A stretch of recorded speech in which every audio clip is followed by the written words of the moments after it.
In a sport where the unexpected has become the norm, few stories have shaken the paddock this season quite like Christian Horner's sudden departure from Red Bull Racing. The team, which has dominated Formula One in recent years, announced on July 9th that Horner had been replaced by Laurent Mekies as CEO and team principal, a move that stunned fans and insiders alike. While the official reason for this decision hasn't been confirmed, whispers around the paddock suggest a mix of performance concerns and high-profile departures within the team played a role. One man who knows the business side of Formula One better than most, Bernie Ecclestone, didn't shy away from sharing his thoughts on the matter. Speaking to Sky Sports F1 ahead of the Hungarian Grand Prix, the former F1 Supremo called the decision a little cruel, but ultimately inevitable. That's how they handled it, Ecclestone said candidly. I told our friends there that maybe it was a little cruel, perhaps, to do it the way they did, but they didn't have much choice. They decided that's what they were going to do, and that was that. They had to go ahead and do it. The big question now, what's next for Horner? Rumours swirled almost immediately after his exit that he could return to the grid in a new role, possibly by teaming up with Ecclestone himself to buy into Alpine.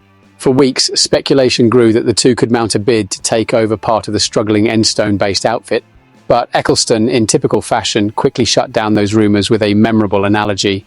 I think there's more chance of Lewis winning his 8th title than that happening, Ecclestone quipped.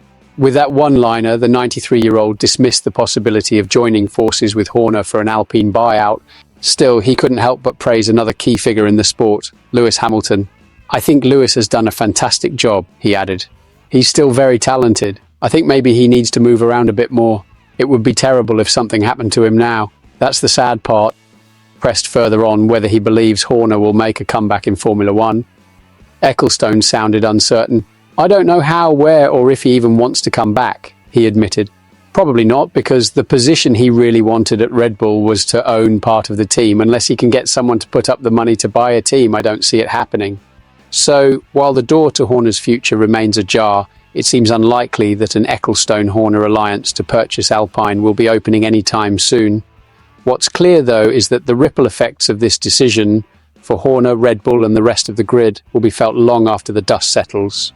What do you think? Should Christian Horner try to find his way back to F1, or is his time in the paddock truly over?